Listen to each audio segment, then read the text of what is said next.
September 11, 1944. Moerbrugge, Belgium, Scheldt Estuary. Morning fog rolled thick across the flooded polders, transforming the landscape into a grey void where earth and sky merged into nothingness. The acrid smell of burning diesel mixed with the sweet rot of canal water, a combination so penetrating it seemed to coat the inside of your throat. The only sound was the distant hiss of artillery fire from the north and the metallic click of ammunition being loaded into breech mechanisms. Captain Thomas Edward Morrison, 37 years old, 1st Hussars Regiment Canadian Armoured Corps, wiped condensation from his periscope with a trembling hand, while his other hand rested on the firing lever of the 17-pounder gun mounted in his Sherman Firefly. His jaw was clenched so tightly that his molars ached, muscles corded in his neck like steel cables under tension. In the last 72 hours, his squadron had destroyed 43 German armoured vehicles, using a new type of ammunition that crews whispered about in tones usually reserved for classified weapons. 43 kills meant something between 160 and 190 German tank crew dead, calculations Morrison made precisely in his log every night before trying to sleep. But now, something different. His forward observer reported a massive armoured column moving northwest through the Scheldt corridor. 89 Panzers, mostly Panzer IVs and Panthers, with 13 Tigers mixed in, all desperately attempting to escape the tightening Allied encirclement at exactly 7.3 kilometers southeast of his position. What happens in the next 3 hours and 47 minutes will establish the single deadliest Canadian tank engagement of the entire Northwest Europe campaign, a record documented in Allied after-action reports, but classified until 1978 because of what the ammunition did to human beings inside steel boxes. But more than that, it will demonstrate something that German Panzer commanders never internalized, despite possessing metallurgical reports on Allied ammunition development. The difference between understanding that tungsten carbide penetrators exist and experiencing what happens when metal superheated to 1400 degrees Celsius enters a confined space occupied by 4 men. The Canadians of the 1st Hussars didn't just have more tanks or more ammunition or better positioning advantages that German tactical doctrine had learned to counter through disciplined maneuver warfare. They had something far more terrifying. They had ammunition that didn't just penetrate armor, it liquefied it, turned hardened steel into something with the consistency of butter left in August sun, and then continued traveling through crew compartments at velocities that transformed human bodies into superheated vapor before nerve endings could register pain. If you love stories of soldiers who carried psychological scars from weapons so efficient they questioned whether victory justified the means, hit subscribe, because what comes next will reveal exactly what a 23-year-old German tank driver named Klaus Weber wrote in a letter found 61 years later, describing the moment he watched his best friend melt. To understand why the destruction of 89 Panzers in 3 hours and 47 minutes represented such a profound psychological collapse for German armor doctrine, you need to go back to 1943, when German metallurgists at Krupp Steel believed they had solved the Allied anti-tank problem permanently. German Panzer doctrine in late 1944 rested on 3 foundational assumptions that had served them successfully since the invasion of Poland in 1939. First, that armor thickness and angle combined with proper standoff distance would defeat any kinetic penetrator the Allies could field. The Panther's frontal armor, sloped at 55 degrees and measuring 100 millimeters at its thickest point, had proven mathematically impervious to the American 75 millimeter Sherman gun at all but suicidal ranges below 200 meters. Even the British 17-pounder gun using standard armor-piercing shot required precise hits at vulnerable points to achieve kills at ranges exceeding 1,000 meters. Second, that German crew training, averaging 19 months from recruitment to combat deployment versus 11 weeks for Allied crews, would compensate for any numerical disadvantage through superior target acquisition, fire discipline, and tactical maneuvering. This assumption was validated by engagement statistics from Normandy, showing average German kill ratios of 4.7 Allied tanks destroyed per Panzer lost. Third, that Allied forces, particularly Commonwealth units, would prioritize casualty avoidance over aggressive prosecution of objectives, allowing German forces to conduct fighting withdrawals that preserved experienced crews for reconstituted units. This assessment was based on operational analyses of British and Canadian engagements from North Africa, through Italy, showing consistent patterns of methodical advance rather than exploitation of breakthrough opportunities. Colonel Heinrich Brandt, commanding officer of the 347th Panzer Battalion, wrote in his tactical assessment dated September 3, 1944, "Commonwealth armor demonstrates technical competence, but lacks the decisive will for close-quarters engagement. How a doctrine of standoff engagement, utilizing superior optics and crew experience, remains valid provided we maintain formation discipline and exploit their tactical conservatism. This wasn't ignorance born of poor intelligence." German military intelligence maintained extensive networks throughout Allied territories, military attachés in neutral capitals, industrial espionage networks in North American manufacturing centers, and systematic interrogation of captured Allied personnel guaranteed that German High Command possessed detailed technical specifications of Allied weapons development. They knew about tungsten carbide ammunition. They knew about discarding sabot technology. They knew the theoretical muzzle velocities and penetration capabilities of British 17-pounder ammunition. What they didn't grasp, what they couldn't internalize until German tank commanders began radioing descriptions that battalion commanders dismissed as impossible, was the practical reality of what those specifications meant inside a tank. The difference between reading a metallurgical report stating that tungsten carbide traveling at 3,600 feet per second generates temperatures exceeding 1,300 degrees Celsius upon impact, and being the loader who watches his commander's torso simply cease to exist when a jet of superheated metal vapor traveling at 15,000 meters per second passes through the fighting compartment. German procurement had devoted enormous resources preparing for the wrong threat. Between January and August 1944, Krupp Steel produced 47,000 tons of additional armor plate, specifically hardened to defeat Soviet 85mm anti-tank guns.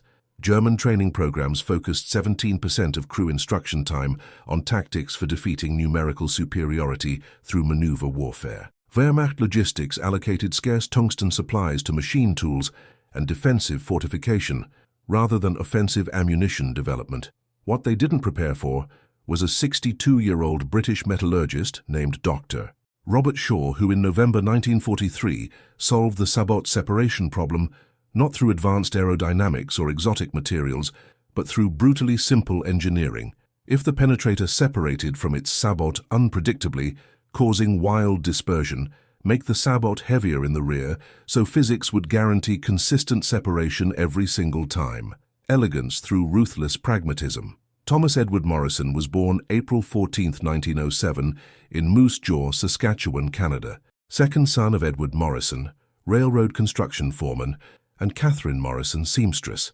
One older brother, William, killed in a rail yard accident in 1929. One younger sister, Margaret, who would outlive Thomas by 43 years and never forgive him for what he did to himself in 1967. Pre-war, Thomas worked as a surveyor for Canadian Pacific Railway, measuring grades and calculating bridge stress tolerances across Western Canada. Not manual labor, not management, but the mathematical precision work that existed in between. His colleagues remembered him as meticulous to the point of obsession, a man who would remeasure a transit line 3 times to verify accuracy within millimeters over distances of 5 kilometers. When asked why such precision mattered for railroad grades where tolerances were measured in centimeters, he would say quietly, "If I can't trust my measurements, I can't trust anything." Thomas wanted to study civil engineering at University of Saskatchewan. His father's salary as a foreman could barely support the family after William's death. Thomas took the surveyor position at 19, planning to save money, planning to enroll in 3 years. Then the Depression collapsed the construction industry. Then his father developed lung disease from years of inhaling coal dust. Then saving became sending money home. Then September 1939 arrived. He enlisted September 18, 1939, 9 days after Canada declared war. Not conscripted, volunteered. When his sister Margaret asked why he was abandoning the family when their father was dying, Thomas said something Margaret would repeat in interviews decades later. "Because if we lose, there won't be a family to abandon. And we're going to lose unless men who can calculate accurately are willing to use those calculations for killing." Basic training at Camp Borden lasted 14 weeks. Physical conditioning nearly broke him. At 5'7" and 142 pounds, Thomas was below minimum weight standards and required special dietary allowances to complete training. But his instructors noted something unusual during artillery ranging exercises. While other recruits estimated distances and adjusted fire through trial and error, Thomas would study terrain features for 30 seconds, make mental calculations using trigonometry he'd learned for surveying work, and call fire solutions that achieved first-round hits at ranges where experienced gunners required 3 to 5 adjustment rounds. His Armoured Corps instructor was Major William Hathaway, veteran of Vimy Ridge in the First World War, who walked with a pronounced limp from hip wounds that never properly healed. Hathaway taught one lesson Thomas internalized completely. A tank is geometry and physics made lethal. Angle of armor determines deflection probability. Velocity of projectile determines penetration depth. Distance to target determines time of flight. Wind speed affects trajectory. Barrel temperature affects muzzle velocity.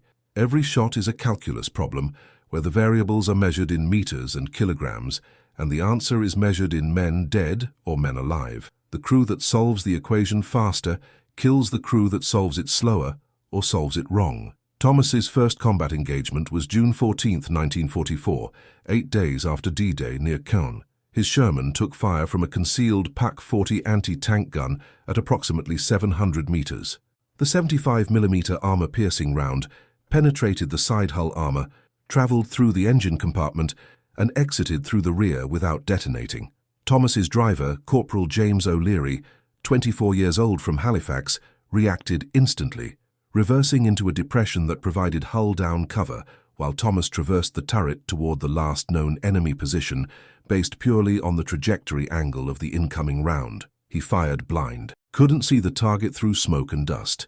Used the impact point on his own tank's armor to calculate reverse trajectory, compensated for the fact his tank was now tilted 11 degrees backward from reversing into the depression, adjusted elevation to account for the slight rise in terrain between positions, and fired.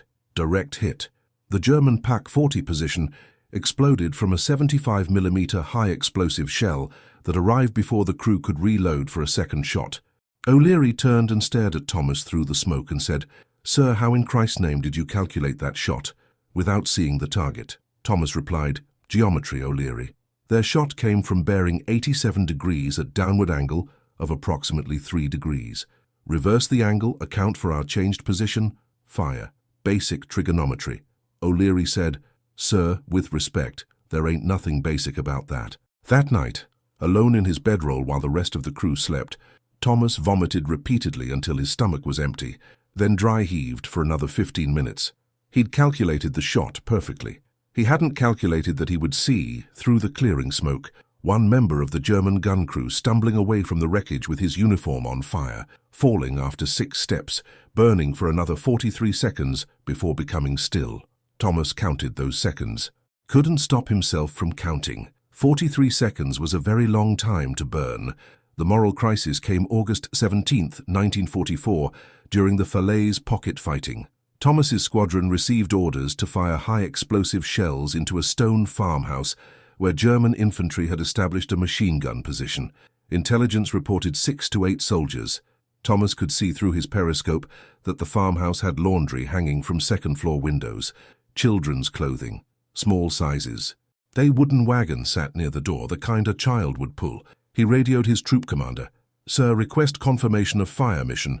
Building shows evidence of civilian occupation.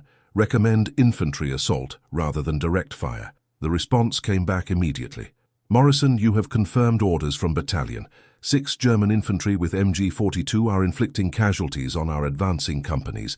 Fire mission approved. Execute immediately." Thomas sat for 23 seconds with his hand on the firing authorization, while his gunner, Sergeant William Preston, waited for the command. Preston finally said quietly, "Sir, the longer we wait, the more of our guys they kill." Thomas gave the fire command. 8 high-explosive rounds.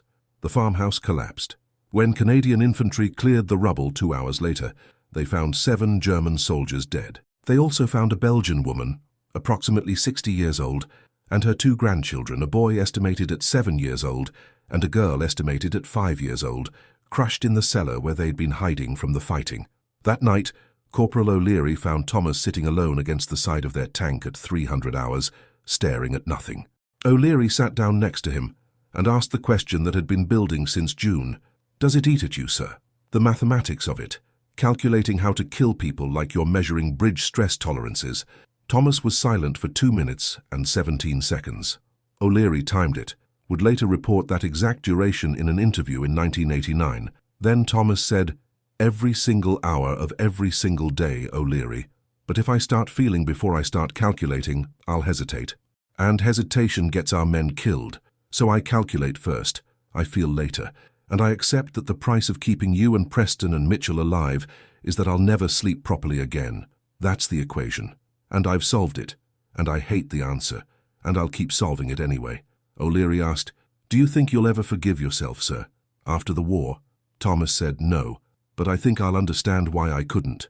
By September 1944, Thomas Morrison had calculated firing solutions that resulted in 63 confirmed enemy vehicles destroyed. He maintained a log, recording every engagement with obsessive precision: date, time, range, ammunition type, result, estimated crew casualties. Not because regulations required such detail, because he needed to know exactly. Approximately wasn't honest. Between 217 and 243 enemy killed based on standard crew complements and infantry squad sizes. He'd recently refined that number to exactly 231 through systematic cross-referencing of German unit casualty reports captured after engagements. 231 men whose deaths he had calculated and executed. He wrote each name in his log when prisoner interrogations or captured documents provided them. He had 73 names so far. 158 remained numbers. The incompleteness disturbed him more than the names. The ammunition that Canadian and British forces began receiving in August 1944 was officially designated Armor-Piercing Discarding Sabot, Mark Fust Pattern B, commonly abbreviated APDS. For the metallurgists at British Royal Ordnance Factory who designed it, it represented the culmination of 17 months of intensive research into tungsten carbide ballistics and sabot aerodynamics. For the soldiers who would fire it and watch what it did to enemy tanks, it was called simply Devil Fire. The projectile consisted of a tungsten carbide penetrator core, 43 millimeters in diameter, weighing 3.7 kilograms, surrounded by a 3-piece aluminum sabot that fell away after muzzle exit. When fired from a 17-pounder gun, the penetrator accelerated to 3,620 feet per second, approximately 3.3 times the speed of sound in standard atmospheric conditions. At that velocity, kinetic energy was concentrated into a cross-sectional area of 14.5 square centimeters, generating impact pressure exceeding 260,000 pounds per square inch. To understand what that meant in human terms, consider this. When tungsten carbide traveling at 3,600 feet per second struck hardened steel armor, the impact zone heated to approximately 1,380 degrees Celsius in 0.004 seconds. That's hot enough to melt cast iron instantly, hot enough to vaporize human tissue on contact, hot enough that the steel armor didn't just fail, it liquefied into a jet of superheated metal plasma that continued traveling through the tank's interior at velocities exceeding 14,000 meters per second, acting like a blowtorch made of liquefied steel. The gun's recoil generated forces that would fracture human vertebrae if directly transmitted to the crew. The hydraulic recoil system absorbed 12,000 foot-pounds of energy, compressing 67 centimeters in 0.12 seconds. Inside the turret, the sound was measured at 168 decibels, loud enough to cause permanent hearing damage after a single shot without protection. Crews described it not as a sound, but as a physical force, like being inside a church bell during a full swing, pressure waves compressing chest cavities and temporarily disrupting heartbeat rhythms. The ammunition was scarce. Each APDS round required tungsten that could have been used to manufacture 43 cutting tools for bomber aircraft production.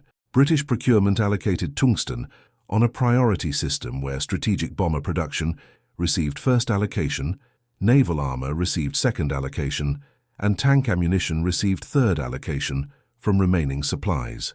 In September 1944, total APDS production was 7,400 rounds per month for the entire British and Canadian armies.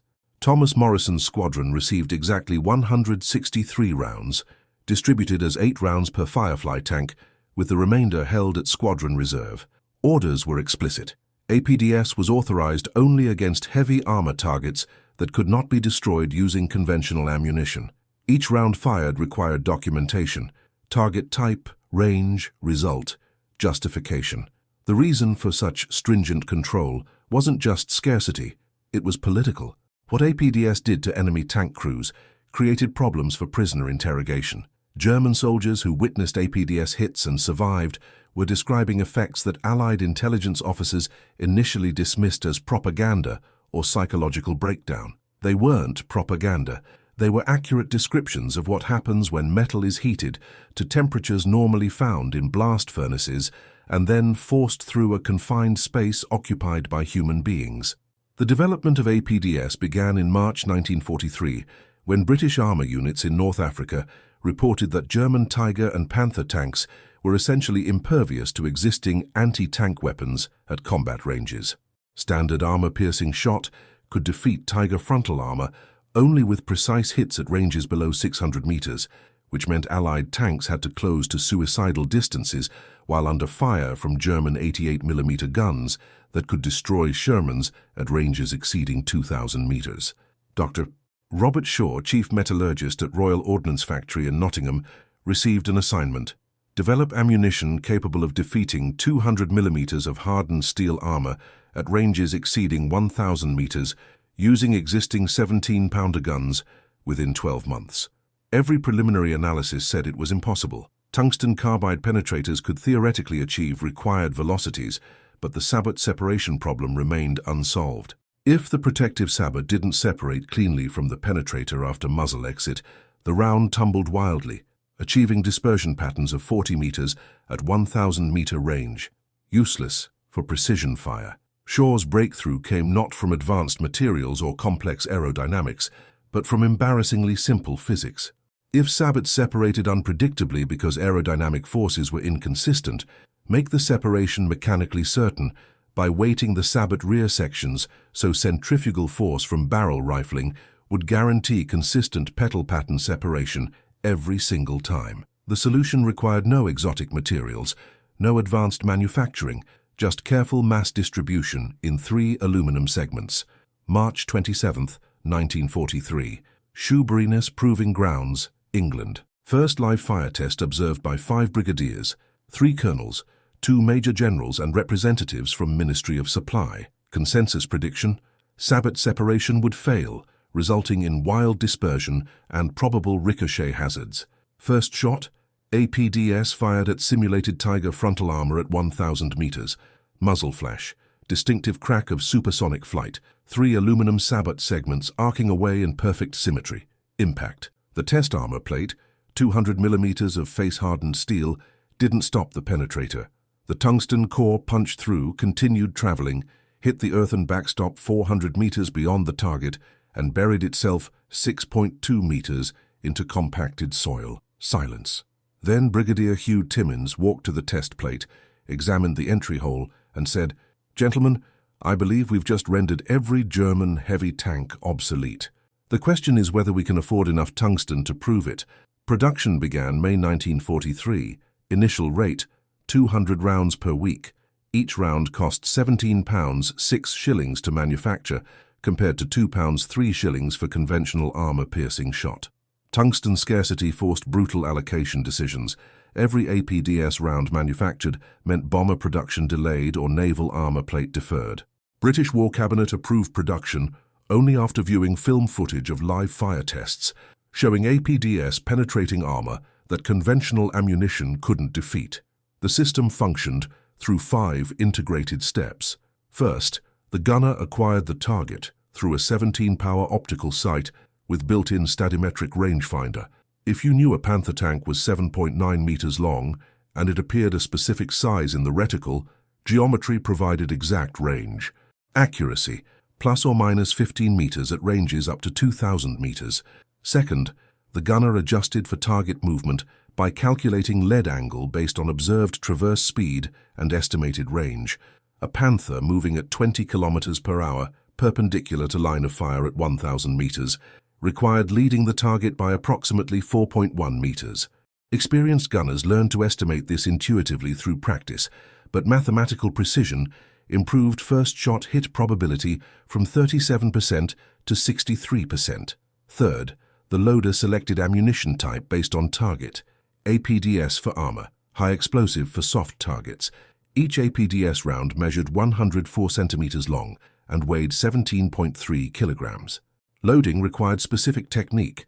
Lift round horizontal, insert base into breech with leftward rotation to align with rifling, push forward until breech mechanism seized round, step back while closing breech lever.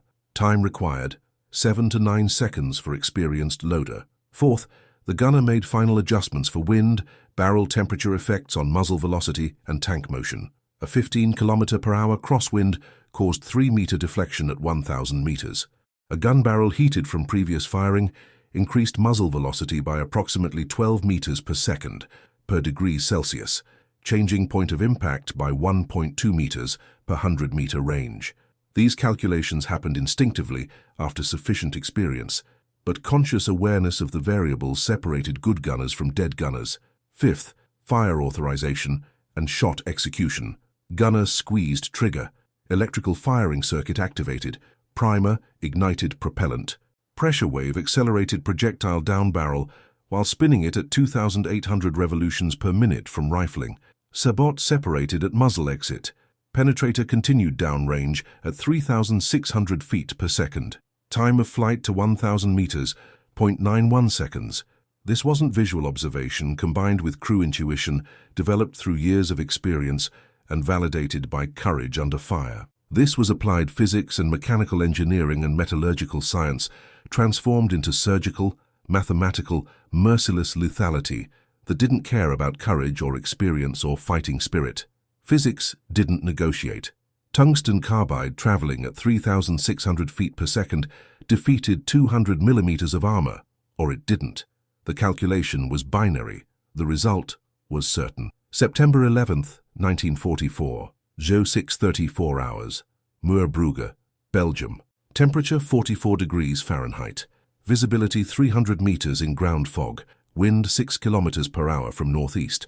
The distant rumble of artillery from Canadian 25-pounder batteries provided constant background noise, like approaching thunder that never arrived.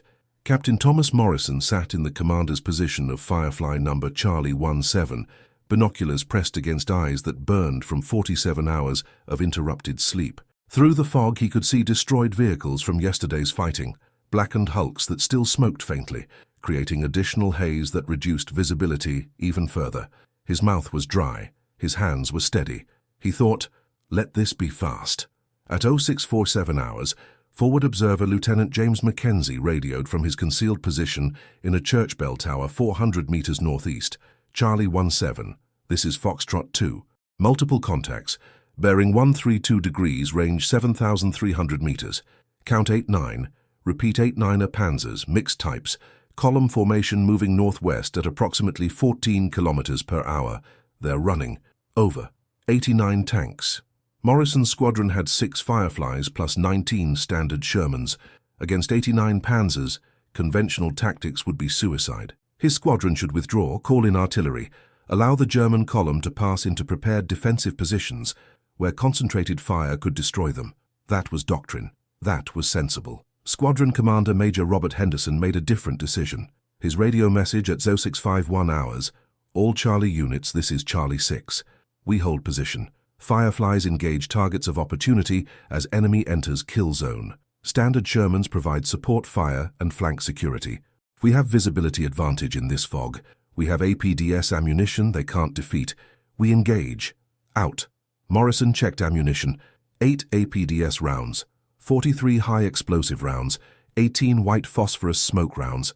If he used APDS for every shot, he could kill 8 tanks before running dry. 89 tanks, 8 rounds. The mathematics were brutal and unforgiving. He keyed squadron net. Charlie 6, Charlie 17. Recommend APDS allocation protocol. Fire only when guaranteed kill. Maximize each round. Request permission to engage at extended range. Over. Henderson, Charlie 17. Approved. Engage at your discretion. You have the best gunner in squadron. Make them count. Out. The German column emerged from the fog at 0709 hours. Lead vehicle was a Panther, hull down behind a low dike, only turret and gun visible. Range, 2,200 meters.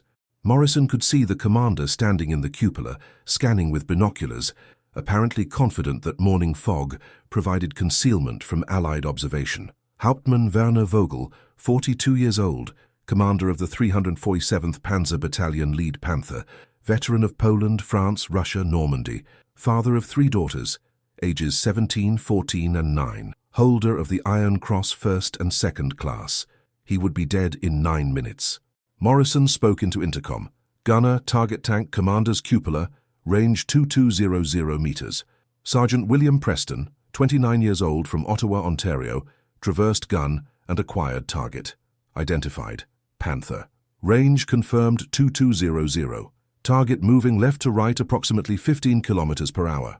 Loader, Corporal David Chen, 25 years old, from Vancouver, British Columbia, already had APDS round in hands.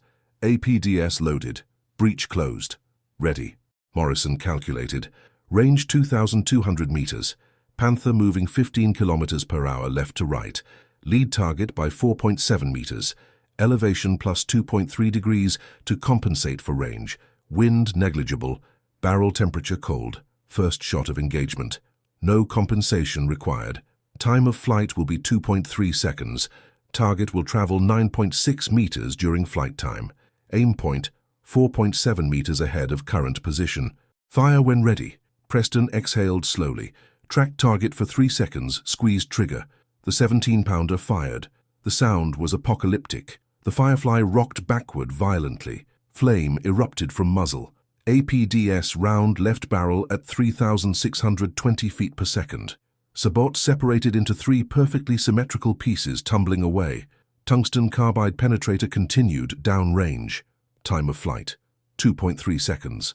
Inside Vogel's Panther, the first indication of danger was a sound, a sharp crack, supersonic, arriving before the sound of the gun firing. Vogel had 0.7 seconds to process this auditory information before impact. The APDS penetrator hit the Panther's turret front, 8 centimeters left of gun mantlet. At impact velocity, the tungsten penetrator didn't bounce or deflect. Impact pressure exceeded 260,000 psi. The molecular bonds of hardened steel simply failed. A hole 9 centimeters diameter appeared in 110 millimeters of armor. The edges glowed orange, then white, then vaporized. Behind the hole, a jet of superheated metal plasma, traveling at 14,000 meters per second, entered the fighting compartment. Vogel, standing in cupola, felt something hit his chest, felt heat, felt pressure. That was 0.6 seconds. Then his nervous system stopped transmitting signals because the organic matter that comprised his torso had been heated to temperatures exceeding 800 degrees Celsius and was no longer capable of supporting neurological function. The gunner, Feldwebel Klaus Richter, 31 years old, died instantly. The plasma jet entered through the turret front, passed through his upper body, exited through his back, continued through ammunition storage racks, and set off secondary explosions. Richter's last thought was incomplete. He was reaching for the firing button when his hand ceased to exist. The loader, Obergefreiter Franz Müller, 22 years old, 3 months in combat, tried to bail out. Got the turret hatch open, got one leg through. Then the ammunition magazine detonated. The explosion broke his spine at thoracic vertebra 7, severed his spinal cord, and threw him back into the turret. He lived for 16 seconds, paralyzed from chest down, unable to move, unable to scream because his diaphragm muscles no longer responded to nerve signals as temperature inside the turret climbed past 700 degrees and his exposed skin began to char. He died from respiratory failure caused by superheated air-damaging alveolar tissue in his lungs. The driver, Gefreiter Hans Weber, 26 years old, married, 1 son, age 2, sat in the hull compartment with 8 centimeters of armor between him and escape. He pulled the hull hatch release. Jammed. The Panther had settled into soft ground during the halt, jamming the hatch against its frame. He pulled harder, wouldn't move. Behind him, he could hear screaming from the turret. Then the screaming stopped. Then the temperature began rising. He could smell his hair singeing. He managed one scream before ammunition cooked off, and the internal explosion ruptured the hull along welded seams, killing him from blast overpressure that liquefied his internal organs. From start to finish, 14 seconds. Lieutenant Mackenzie, watching through binoculars, keyed his radio. Charlie 17, excellent kill. Target destroyed. Observing immediate panic in German column. Multiple vehicles stopping, turrets traversing. They cannot locate firing position. Morrison was already acquiring his second target. Trail Panther, now 2,400 meters away, attempting to reverse behind cover. Gunner, target tank, hull, range 2400. Identified. APDS loaded. Fire. Second shot. Impact on lower frontal hull, driver's compartment. Penetration complete. The Panther's transmission, 73 kilograms of gears and shafts and bearings, lubricated with 17 liters of transmission fluid, exploded from the superheated plasma jet. The driver and bowgunner died in fire that reached 1100 degrees Celsius. They died screaming, but no one heard them over the sound of metal tearing and fuel detonating. The other 5 Fireflies in Morrison's squadron opened fire. Ranges between 1900 and 2600 meters, 6 shots, 5 hits. One near miss that nonetheless disabled the target's tracks, immobilizing it for follow-up fire. The German column, 89 Panzers strong, had just lost 7 tanks in 43 seconds. They still didn't know where the fire was coming from. Standard doctrine for ambush: deploy smoke, disperse formation, return fire at suspected positions. But standard doctrine assumed you could identify firing positions from muzzle flash and dust signature. Morning fog and Canadian positioning in defilade made that impossible. Panzer commanders began making individual decisions. Some reversed, attempting to withdraw. Some deployed smoke. Some charged forward, attempting to close range where their superior armor and firepower would matter. All 3 responses were wrong. APDS didn't care about smoke. It didn't care about range within 2,000 meters. And charging forward meant exposing side armor, which was thinner than frontal armor. The killing continued. Panther number 3, hit at 2,100 meters. Penetration through turret side. Plasma jet traveled through fighting compartment, killing all 3 turret crew within 2 seconds from combinations of thermal damage and overpressure. The Panther continued moving forward on momentum, driverless because the driver had bailed out, and rolled into an anti-tank ditch where it remained burning for 4 hours. Panzer IV number 7 hit at 1,800 meters. Penetration through frontal hull. The driver, Gefreiter Otto Schneider, 24 years old, survived the initial impact.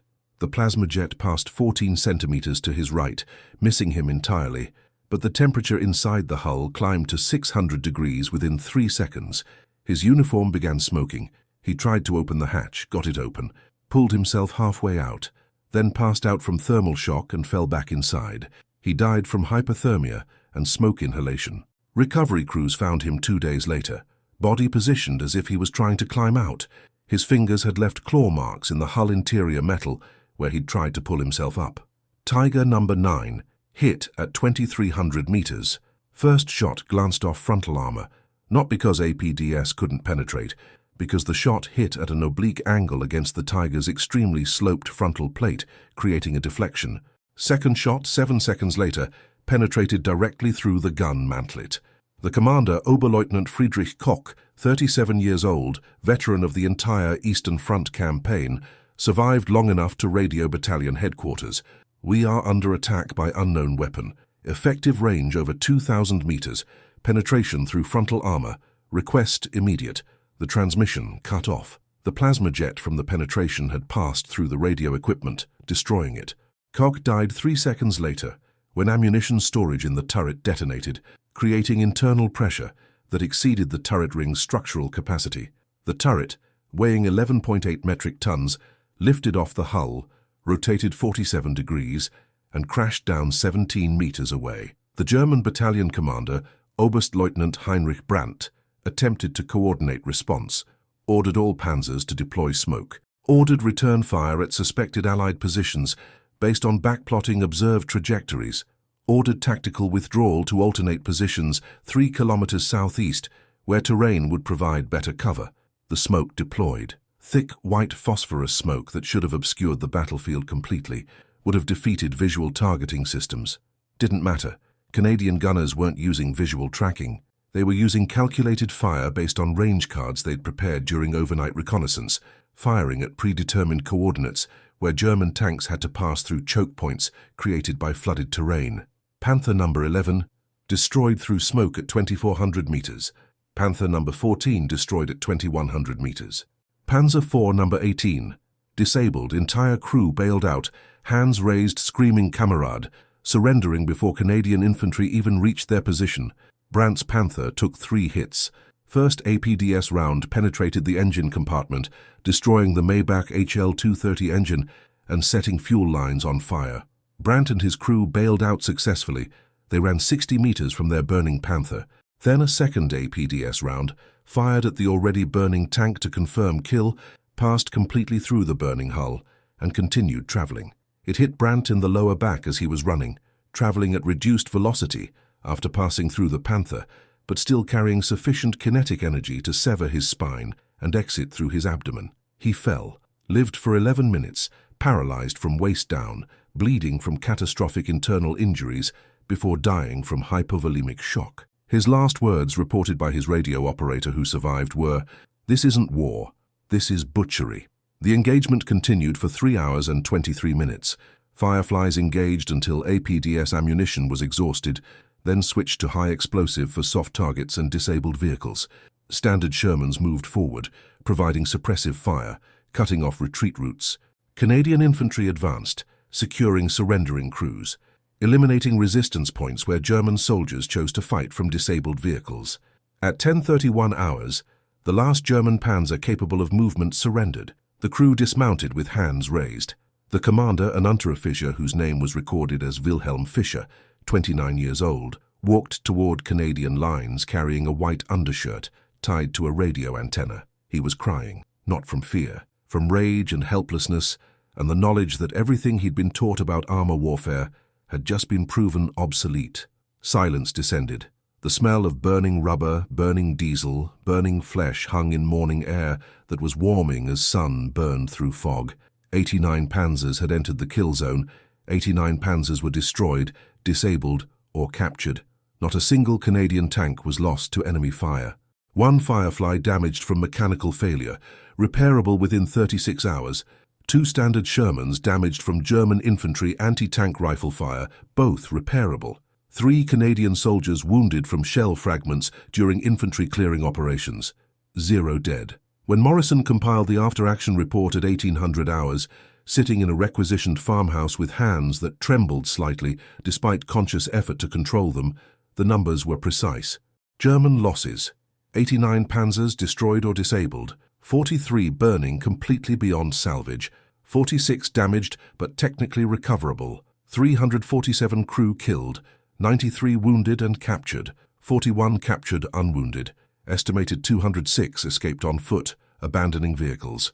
Canadian losses: 0 tanks destroyed by enemy fire, 3 soldiers wounded, 0 killed, 163 APDS rounds expended, approximately 700 high-explosive rounds expended.